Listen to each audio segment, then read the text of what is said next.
안녕하십니까? 잘 들리십니까?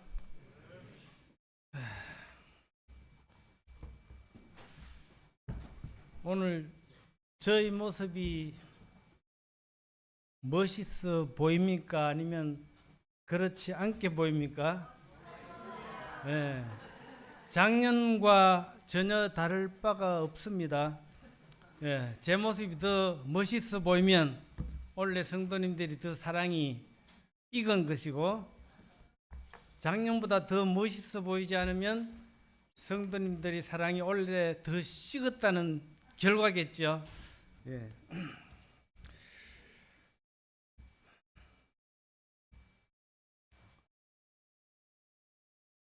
이제 25년도가 지나고 26년도 새해가 된 지도 벌써 오늘이 11일이죠.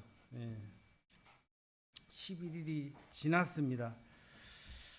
25년도와 26년도의 차이가 뭡니까? 지난주 사회자도 말씀하셨죠. 달라진 거 하나도 없습니다. 날짜만 달라졌고, 또 우리가 한 살 더 먹은 것 외에는 달라진 것이 없죠.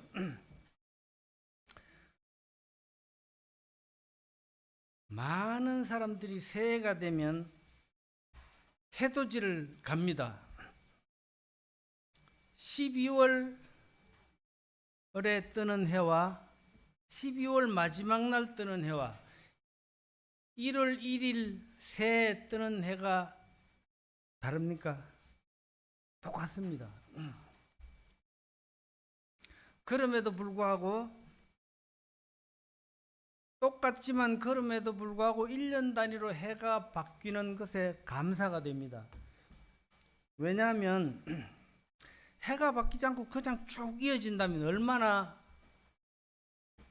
지루하겠습니까? 그리고 또 우리가 매년 새해마다 새로운 목표를 가질 수 있기 때문에 감사한 것이죠. 우리는 매년 새해를 시작하면서 새로운 각오를 합니다. 그렇죠?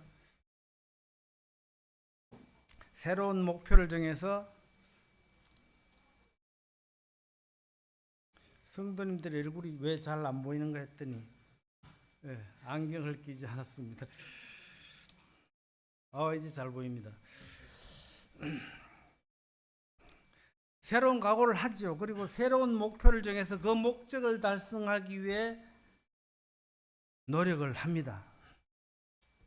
근데 계획대로 끝까지 완주해서 목표를 달성하면 좋겠습니다만은 작심삼일이라고 3일을 넘기지 못하고 포기할 때도 있습니다. 저도 마찬가지고요. 혹시 이 자리에 계신 성도님들도 벌써 포기하셨거나 또 포기하려고 하지는 않습니까? 원래는 계획하신 일들을 모두 다 이루시기를 소망해 봅니다. 말씀을 읽겠습니다. 오늘은 로마서 4장 25절부터 5장 6절까지 제가 읽어보도록 하겠습니다. 로마서 4장 25절입니다.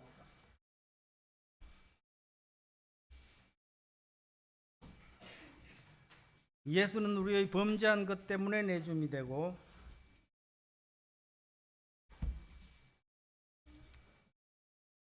또한 우리를 의롭다 하시기 위하여 살아나셨느니라. 5장 1절입니다. 그러므로 우리가 믿음으로 의롭다 하심을 받았으니 우리 주 예수 그리스도로 말미암아 하나님과 화평을 누리자.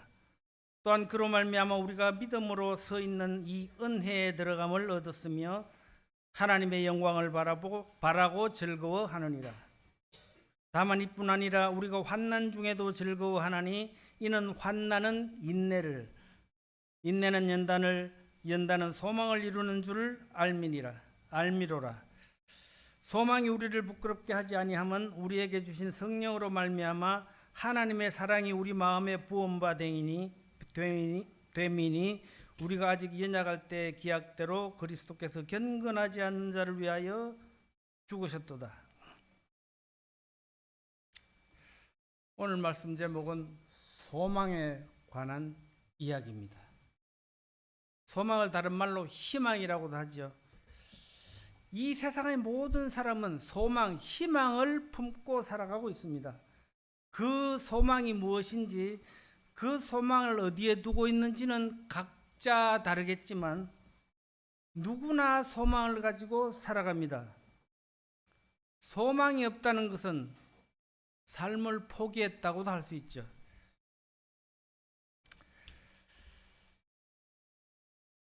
오늘 원래 고린도전서 13장 말씀을 사랑장을 가지고 교제하려고 했는데 새해가 되다 보니까 새해 소망에 대해서 교제하는 것이 좋다 싶어서 바꿨습니다. 고린도전서 13장은 잘 아시는 대로 사랑장이라고 합니다. 13장 마지막 소절에 이런 말씀이 있죠. 그런즉 믿음, 소망, 사랑 이 세 가지는 항상 있을 것인데 그 중에 제일은 사랑이라. 왜 믿음과 소망과 사랑 중에 제일은 사랑이라고 했을까요? 믿음과 소망은 자기 자신을 위한 것이지만 사랑은 자신을 위한 것이 아니라 남의 유익을 위한 것이기 때문에 사랑이 제일이다라고 말씀했습니다. 따라서 믿음, 소망, 사랑 이 세 가지는 항상 있을 것이라고 했죠. 그 중에 제일은 사랑이라고 말씀하신 이유는 고린도전서 10장 24절 말씀을 이루기 위한 것입니다. 고린도전서 10장 24절에 이런 말씀이 있습니다. 누구든지 자기의 유익을 구하지 말고 남의 유익을 구하라. 자기의 유익을 구하지 말고 남의 유익을 구해야 되기 때문에 남을 위한 사랑, 그것이 제일이라는 거죠. 그러나 믿음, 소망, 사랑 이 세 가지는 우리의 삶에 있어서 어느 한 가지도 떼어버릴 수 없는 불가분 관계입니다. 믿음, 소망, 사랑 이 세 가지는 우리의 삶의 전부라고 할 수 있습니다. 믿음이 없는 소망과 사랑이 있을 수 없고 소망이 없는 믿음과 사랑도 있을 수 없고 사랑이 없는 믿음과 소망도 있을 수 없습니다. 오늘은 그 중에서 소망에 대해 교제하기를 원합니다. 히브리서 11장에 보시면 믿음의 선진들의 얘기를 하면서 그 중에 한 사람 아브라함을 소개하고 있습니다. 아브라함은 잘 아시는 대로 믿음의 조상이라고도 합니다. 창세기 12장에서 말씀하셨잖아요. 하나님께서 아브라함에게 이르시되 너는 너희 고향과 친척과 아버지의 집을 떠나 내가 너에게 보여줄 땅으로 가라. 이렇게 말씀하셨는데 또 히브리서 11장에는 뭐라고 하셨나 하면 아브라함에 대해서 11장 8절에는 믿음으로 아브라함은 부르심을 받았을 때 순종하여 장래 유업으로 받을 땅에 나아갈새 갈 바를 알지 못하고 나갔으며 이렇게 말했거든요. 아브라함이 하나님 말씀에 순종해서 고향을 떠났습니다. 그러나 고향을 떠나기는 했는데 하나님께서 주시겠다고 약속하신 땅이 어느 곳에 있는지 어디로 가야 하는지 모르면서 떠난 거예요. 오직 하나님의 말씀만 의지하고 고향을 떠났습니다. 왜 그랬을까요? 아브라함은 하나님께서 주시겠다고 약속하신 그 땅이 눈에 보이지는 않지만 어디에 있는지는 모르지만 그 땅에 대한 기대와 소망이 있었기 때문에 그랬던 것입니다. 소망, 기대와 소망이 없었다면 따라가지 않았겠죠. 따라서 우리에게 소망이 없다면 우리는 아무것도 할 의욕이 없을 것입니다. 히브리서 11장에서 1절에서 이제 믿음은 바라는 것들의 실상이라고 했거든요. 보이지 않는 것들의 증거다. 이 말씀이 무슨 뜻이냐 하면 믿음은 소망하는 것들이 이루어질 것을 확신하는 것이다. 믿음은 소망하는 것들의 실상이다. 이런 말입니다. 그래서 믿음을 가진 자들에게는 참 소망이 있는 것이에요. 하나님께서는 우리 모든 믿는 자에게 은혜와 소망을 주셨는데, 그러나 그 은혜와 소망을 모두 다 가진 것은 아니라는 거예요. 모두에게 주셨지만 모두 다 가진 것은 아니라는 거예요. 무슨 말씀이냐면 창세기 5장에 보시면 이런 말씀이 있거든요. 하나님께서 세상의 죄악이 가득한 것을 보셨어요. 또 세상 사람들의 마음에 오직 생각하는 것이, 마음으로 생각하는 모든 것이 항상 악한 것을 봤습니다. 그래서 하나님께서 땅 위에 사람 지으신 것을 한탄하셨어요. 마음에 근심하셨어요.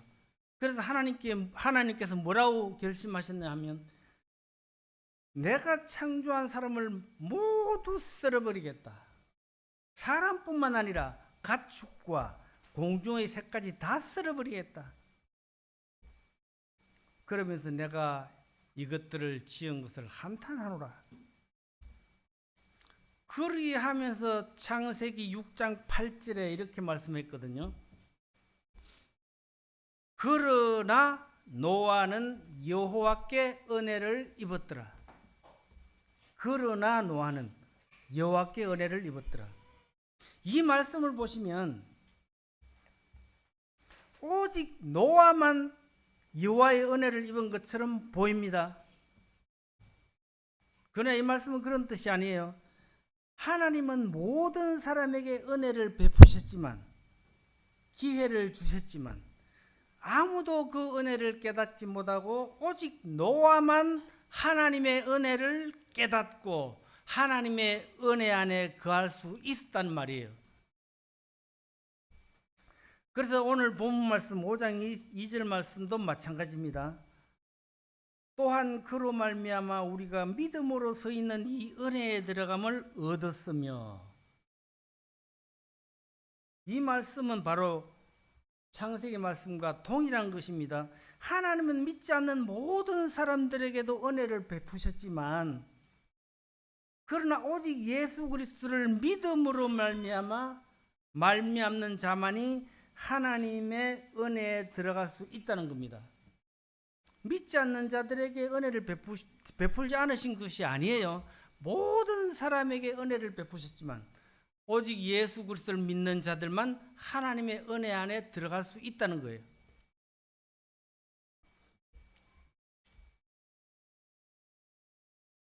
그리고 또 5장 2절 끝에 이렇게 말씀하셨죠. 하나님의 영광을 바라보고 이 은혜에 들어감을 얻었을 뿐만 아니라 하나님의 영광을 바라보고 즐거워하느니라. 하나님의 영광을 바라고 즐거워하느니라. 이 말씀을 좀 더 구체적으로 표현하면, 죄송합니다. 자꾸 하나님의 영광의 자리에 참여할 소망을 품고 기뻐한다, 이런 말이에요. 소망을 품고 기뻐한다. 그래서 하나님의 은혜 안에 거하는 사람은 참 소망을 가진 자들입니다. 그런데 하나님의 은혜 안에 거하지 않아도 소망은 있습니다. 이 세상 모든 사람들은 모두 다 소망을 품고 있습니다. 그러나 그리스도 안에 거하지 않으면 그리스도의 참 소망의 소유자가 될 수는 없다는 거예요. 그의 안에 거하라. 하나님 안에 거하라고 하는 말은 저는 세어보지 않았습니다만 어느 분이 그래 신약 성경에 112번이나 나온다고 해요. 그의 안에 거하라. 하나님 안에 거하라, 이 말씀이. 그의 안에 거한다라는 이 얘기는 단순히 그와 같이 있다, 그와 함께 있다라는 말이 아닙니다. 그 무슨 말씀입니까? 그의 안에 거한다. 은혜 안에 거한다라는 말은 속해 있다, 묶여 있다, 연결되어 있다 이런 뜻이에요. 자, 우리가 험한 산을 오를 때나 암벽을 오를 때 어떻게 합니까? 또 떨어질 위험이 있는 높은 곳에 올라가서 일할 때 어떻게 합니까? 안전벨트로 몸을 묶죠. 그리고 로프에 연결을 합니다. 왜 그렇게 합니까? 올라가다가 떨어지거나 일을 하다가 떨어져도 손을 놓아버리더라도 고리가 그 라이프 라인이라고 하죠. 연결되어 있기 때문에 바로 땅으로 떨어지지 않습니다. 그래 로프에 매달려 있게 되는 것이죠. 그래서 연결하는 것이 중요한 것이죠. 그 안에 거한다. 은혜 안에 거한다라는 말은 내가 예수 그리스도 안에 있기 때문에, 내가 예수 그리스도와 고리로 연결되어 있기 때문에 이제는 떨어지지 않는 그런 관계를 말씀하는 거예요. 그러나 안타깝게도 많은 사람들이 예수님을 믿는다고 하면서, 예수님과 함께 한다고 하면서 예수님 안에 거하는 삶을 살지 못하는 사람들이 있다는 거예요. 그래서 어느 순간에 어려움이 닥치면 예수님과 작별을 하고 세상으로 돌아가기도 하는데, 그것은 예수님 안에 거하는 것이 아니라 잠시 예수님 옆에 있었던 것이지. 네. 그래서 소망을 소유하는 자, 그리스도 안에 있는 자들은 우리가 산 소망을 놓지 않기 위해서 그리스도 안에 계속 머물러 있어야 되는 거예요. 오늘 본문 말씀 첫 소절 로마서 4장 25절에 보시면 이런 말씀이 있죠.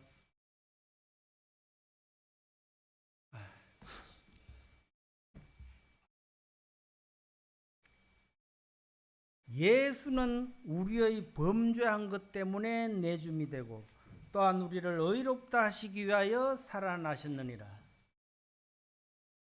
잘 아시는 대로 예수님께서는 우리의 죄 때문에 대신 죽으셨잖아요. 그리고 우리를 의롭게 하시려고 다시 살아나신 거예요. 여기에서 우리를 의롭다 하시기 위하여 이런 말씀이 있죠. 자, 의로운 사람이다, 의인이다라고 하면 어떤 생각이 듭니까? 어려운 사람을 많이 도와주고 착한 일을 많이 하고 또 정의로운 일을 많이 하고 또 사람을 위해서 내 몸을 희생하고 이런 사람을 우리는 의로운 사람이다라고 말합니다. 그러나 하나님 앞에서 의롭다 하는 것은, 하나님이 말씀하시는 의라는 것은 한마디로 뭔가 하면 죄악된 세상과 분리되어 살아가는 사람들을 하나님은 의인이라고 말합니다. 그런데 이제 하나님께서 우리를 의인 삼아 주셨어요. 그런데 우리는 여전히 세상 속에서 함께 삽니다. 그런데 우리는 어떻게 세상과, 죄악된 세상과 분리되어 살 수가 있냐 하는 거예요. 어려운 이야기죠. 예. 때로 우리는 의로운 사람이 되기 위해 애를 많이 씁니다. 자, 우리 직장 생활하시는 분들이나 모든 분들이 아침에 일어나서 이제 출근을 하죠. 하루를 출근하기 전에 시작할 때 어떻게 합니까? 오늘 하루도 하나님의 자녀답게 또 그리스도인답게 살도록 인도해 주십시오. 이렇게 기도를 하잖아요. 그리고 나서 이제 차를 몰고 출발을 합니다. 저만 겪었는지 모르겠습니다만 저는 수시로 아찔한 순간을 겪게 됩니다. 갑자기 차가 끼어들면 어떻게 합니까? 아침에 기도한 거 다 날아가 버립니다. 네. 참을 수가 없어요. 막말이 막 튀어나오죠. 예, 왜 그렇습니까? 우리의 본성이 그런 거예요. 그러면 우리는 죄악된 삶에서 벗어나지 못한 삶일까? 예. 나는 그렇다면 나는 의로운 자라고 말할 수 있는가? 예. 하나님은 우리의 행위를 보고 의로운 자라고 말하지 않습니다. 그래서 사도 바울은 고린도전서 15장 10절에서 이렇게 말씀하시죠. 그러나 내가 나 된 것은 하나님의 은혜로 된 것이니 내가 할 수 있는 것은 아무것도 없다. 내가 노력해서 의인 될 수도 없다. 오직 하나님의 은혜로 내가 이 자리에 선 것이다. 아시는 대로 사도 바울은 얼마나 훌륭한 사람입니까? 예. 그런 훌륭한 사람임에도 불구하고 우리가 감히 따라갈 수 없는 사람임에도 불구하고 내가 나 된 것은 오직 하나님의 은혜다. 그리고 또 사도 바울은 이렇게 고백했습니다. 15장 31절에서 나는 죄송합니다.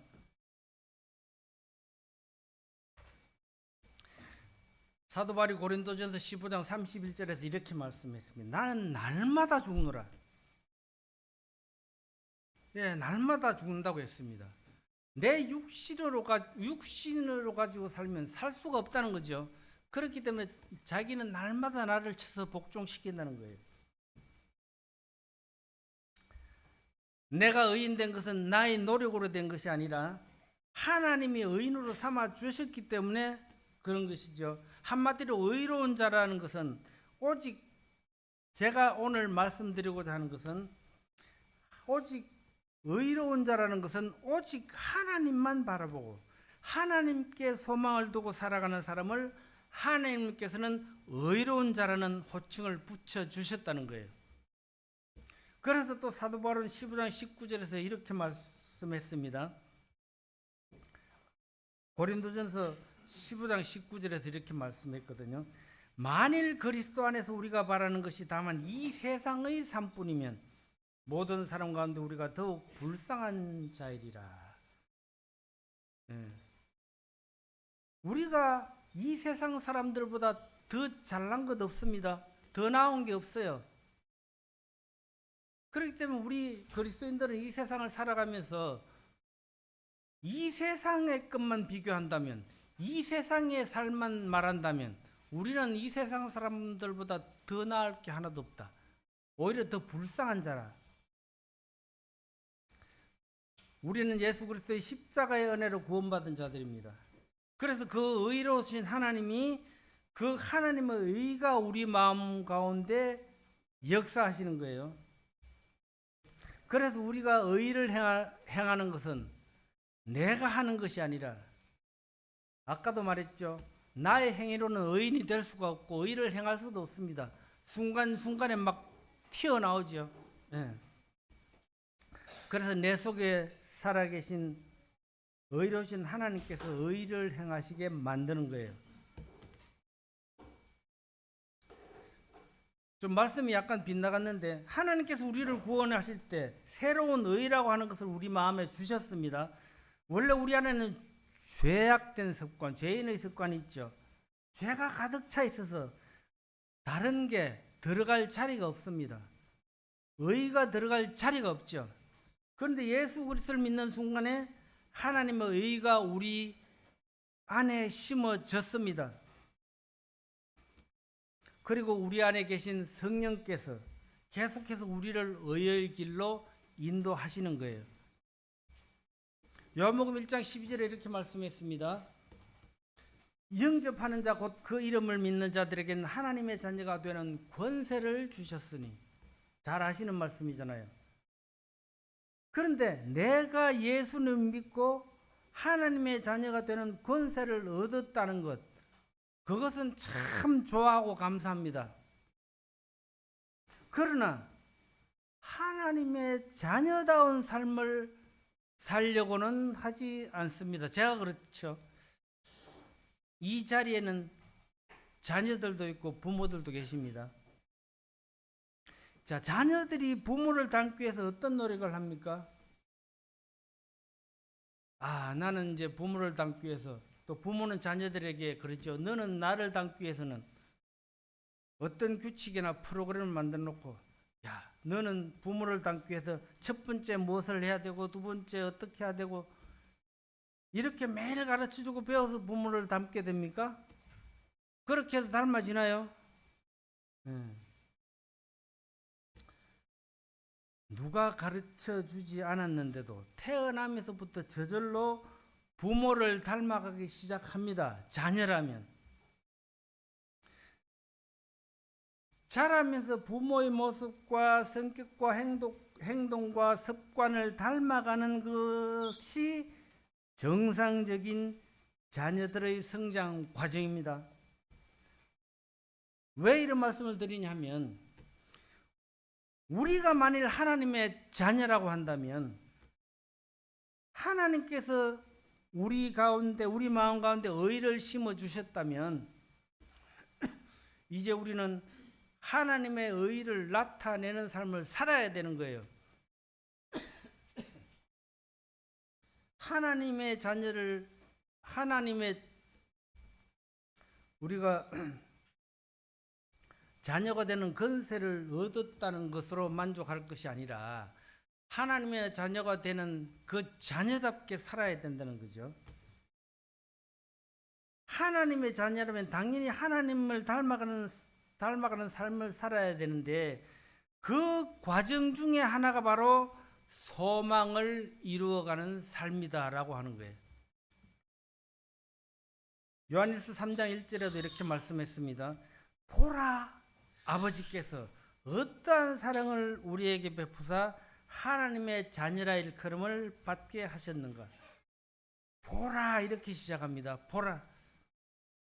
이 말씀 무슨 말이냐면, 이전에는 상상할 수도 없었던 사랑, 전에는 우리가 가질 수 없었던 그 사랑이 이제 우리에게 나타났다. 하나님의 어떠한 사랑. 이것은 그동안 우리가 생각하고 있었던 것과는 차원이 다른 사랑이라는 것이죠. 우리가 도무지 이해할 수 없는 사랑. 영원한 사랑이고 변치 않는 사랑인 것입니다.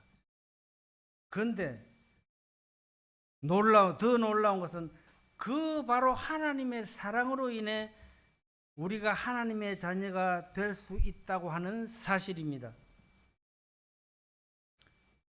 제가 왜 이런 말씀을 드리냐 하면, 하나님은 우리를 하나님의 자녀 삼아 주신 것으로 그치지 않고 이제는 하늘나라에 대한 산 소망을 주셨다는 것이 핵심입니다. 이 하나님의 나라에 대한 산 소망은 믿는 자에게 거저 주시는 하나님의 선물인 것이에요.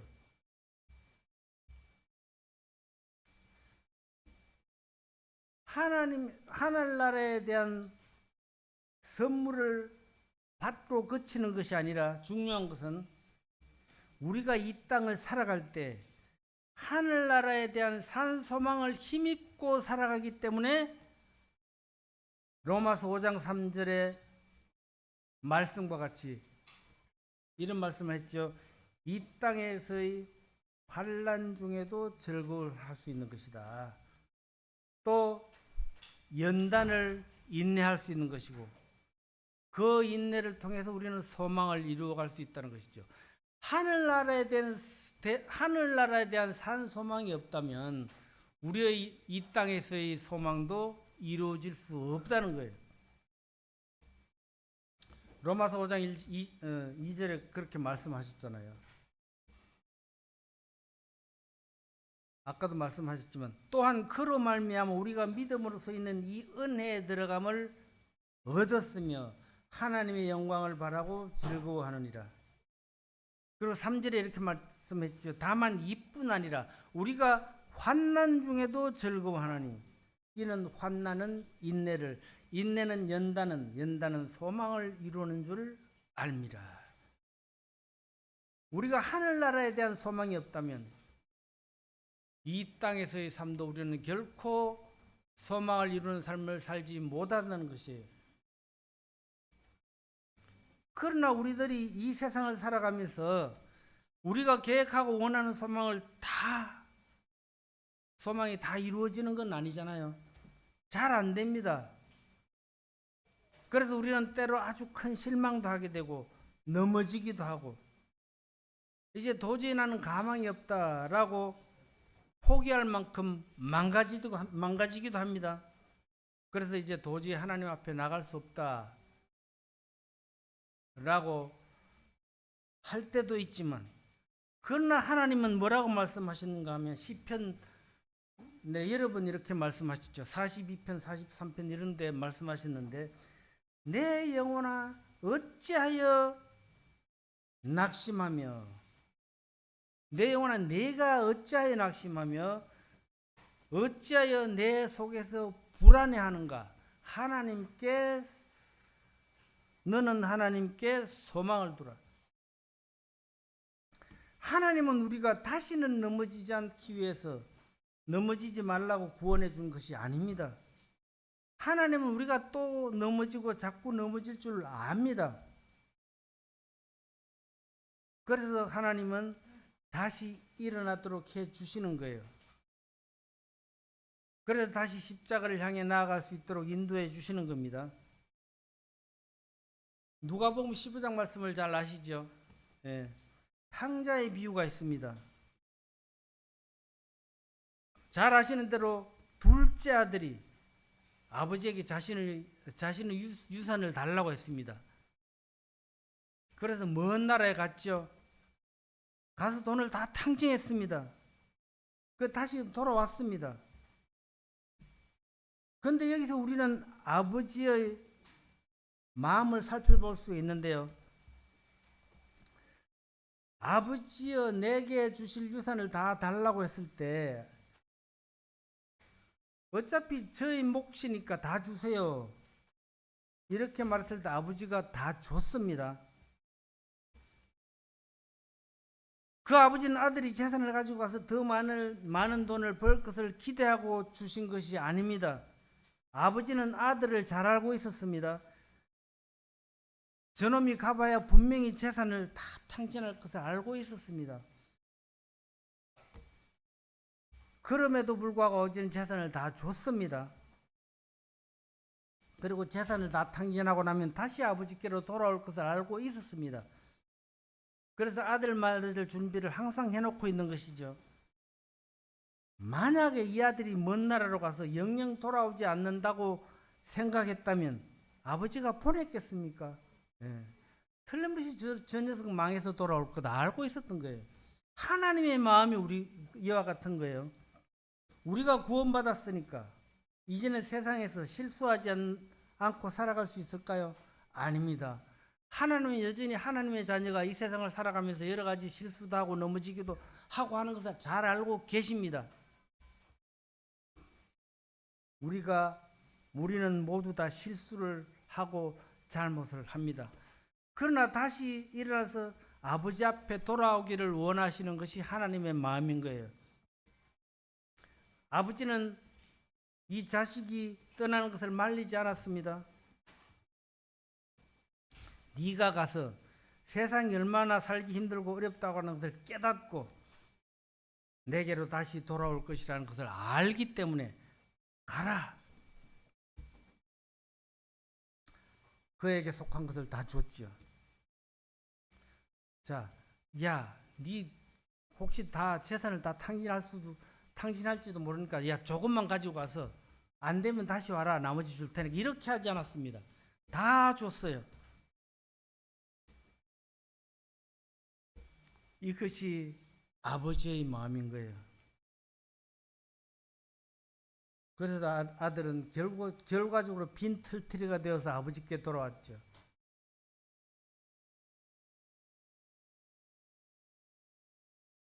우리가 어려움에 처했을 때, 우리가 실수했을 때 다시 하나님 앞으로 나오기를 원하십니다. 그럴 때 우리는 하나님 앞에 다시 나오기를 주저하지 않아야 됩니다. 왜 그렇습니까? 우리는 비록 이 세상에서 삶을 실패하고 어려움을 당했을지라도 우리는 산 소망을 가진 자이기 때문에 그렇습니다. 그래서 이 세상에서 삶을 포기한 사람은 소망의 끈을 놓았다는 것이에요. 희망이 사라져 버리기 때문에 삶을 포기하는 것이에요. 갈라디아서 5장 5절에 이렇게 말씀했습니다. 우리가 성령으로 믿음을 따라 의의 소망을 기다리노니. 우리는 의의 소망을 기다리며 살아가는 자들입니다. 그리고 로마서 12장 12절에 이렇게 말씀했습니다. 소망 중에 즐거워하며 환난 중에 참으며 기도에 항상 힘쓰며. 네. 왜 그렇습니까? 소망이 있기 때문에, 그렇기 때문에 즐거워할 수 있는 것이고, 그 소망을 가지고 붙들기 때문에 이 세상에서의 환난을 참고 견딜 수가 있는 것이에요. 잘 아시겠지만 소망에는 여러 가지가 있죠. 어떤 사람은 나는 건강했으면 좋겠다. 어떤 사람은 경제적인 어려움에서 벗어났으면 좋겠다. 어떤 사람은 나는 취업을 했으면 좋겠다. 나는 결혼을 했으면 좋겠다. 뭐 이런 여러 가지 소망이 있습니다. 그래서 우리는 이 땅에서 여러 가지 소망을 있습니다. 소망을 가지고 있습니다. 그 소망은 반드시 필요한 것이에요. 그래서 그 소망을 이루기 위해서 우리는 이 땅에서도 열심히 살아야 되는 거예요. 그러나 이 세상의 소망은 아무리 좋고 값진 것이라고 할지라도 그 소망이 오직 나의 유익을 구하는 소망이라면 그 소망에 대한 기쁨은 오래가지 않는다는 거예요.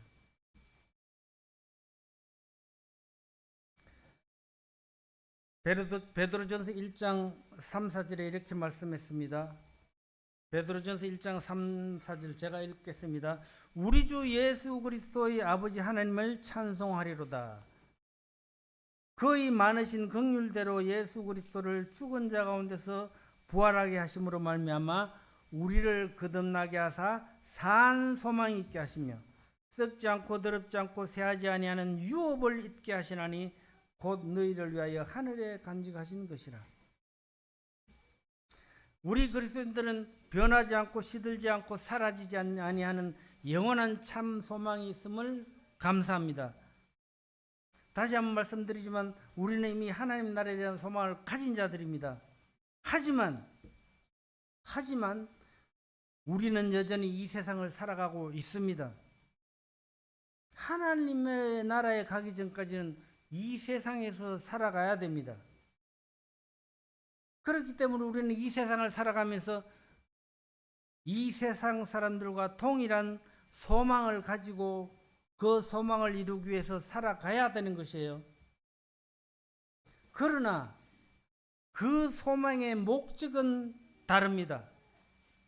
세상 사람들은 자기 자신을 위한 소망을 갖고 열심을 내고 살아가고 있지만 우리들의 소망은 남의 유익을 위한 소망이어야 한다는 것이죠.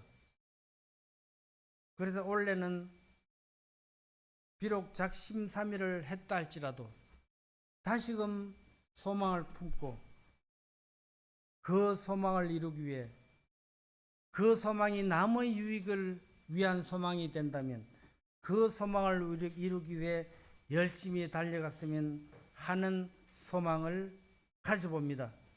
말씀을 마치겠습니다. 감사합니다.